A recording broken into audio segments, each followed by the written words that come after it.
Power अर्थात शक्ति, जो एक ऐसा उपहार है जिसे प्राप्त करते ही कोई भी व्यक्ति वास्तविकता से परे पहुंच सकता है। लेकिन क्या पावर इंसान को संतुष्ट कर सकती है?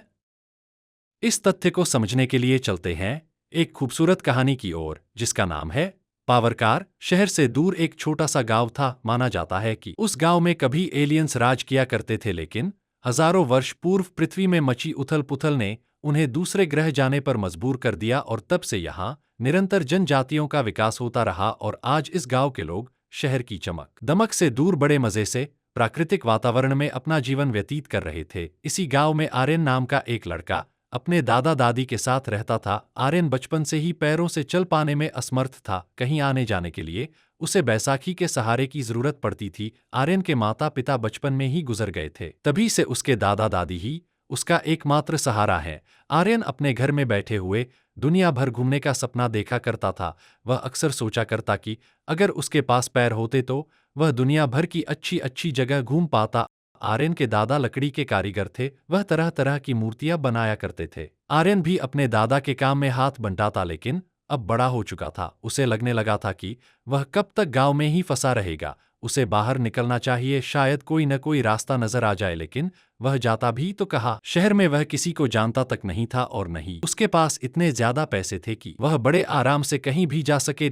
एक दिन सुबह सुबह अंधेरे में ही वह लंगड़ाते हुए बैसाखी के सहारे अपने गांव से बाहर निकल पड़ा और जैसे ही सूर्य उदय हुआ वह काफी दूर तक आ चुका था। इतनी देर पैदल चलने पर आर्यन को थकान हो चुकी थी, इसलिए वह एक बड़े से पत्थर के पास बैठ जाता है। थोड़ी देर आराम करने के बाद उसकी नजर पत्थर पर बनी एक मूर्ति पर पड़ती है। मूर्ति का आकार बहुत ही छोटा था। वह मूर्ति के करीब पहुंचकर गौर से देखता है।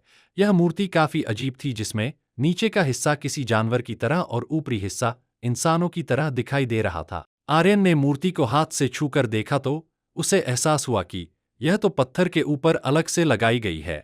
उसने पूरी ताकत से मूर्ति को निकालने की कोशिश की, लेकिन वह कामयाब नहीं हुआ।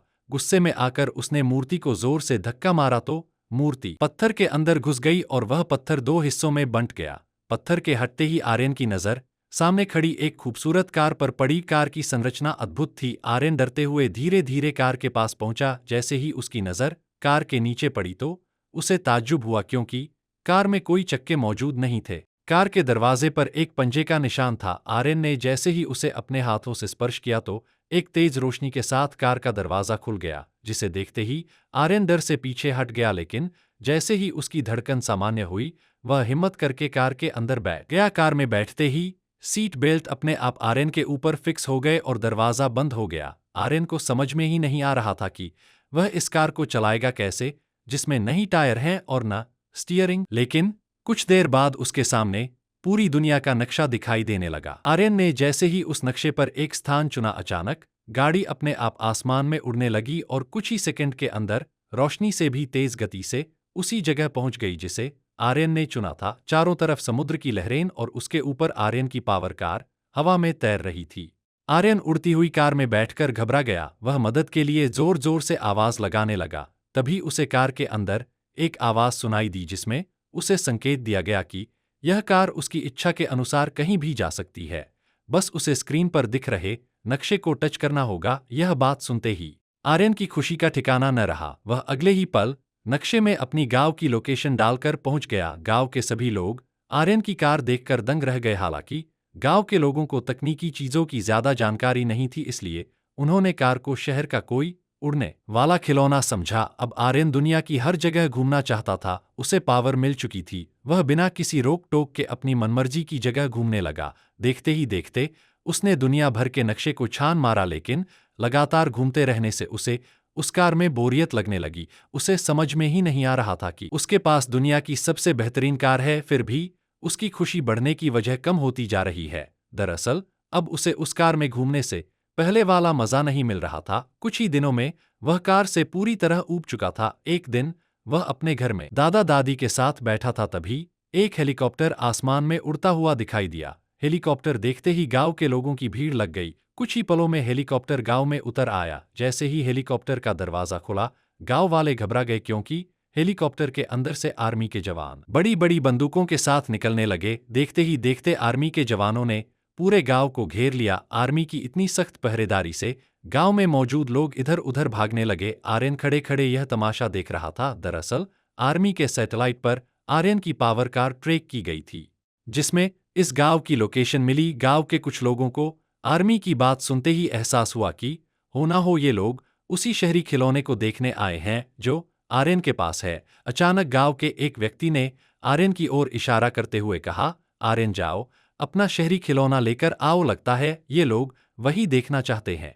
उस व्यक्ति की बात सुनते ही आर्यन ने हड़बड़ाहट में कहा, मेरे पास कोई खिलौना नहीं है। लेकिन आर्मी तब तक उसके घर की ओर चल पड़ी थी। जैसे ही आर्मी के जवानों ने आर्यन के घर के अंदर प्रवेश किया, उनकी नजर उस कार पर पड़ी जिससे उनके होश उड़ गए। उन्होंने आज तक ऐसी कोई कार नहीं देखी थी। आर्मी के अधिकारियों ने कार को हेलीकॉप्टर की मदद से हवा में उठा लिया और गांव से वापस चले गए। उनके जाते ही आर्यन दुखी होकर बैठ गया। आर्यन का मायूस चेहरा देखकर उसके दादाजी ने उससे कहा, बेटा, कोई भी शक्ति केवल मनोरंजन के लिए नहीं मिलती, उसका एक सार्थक उद्देश्य होता है जिसकी पहचान करना आसान बात नहीं। शायद तुमसे बेहतर आर्मी के लोग उस कार का उपयोग कर सकें।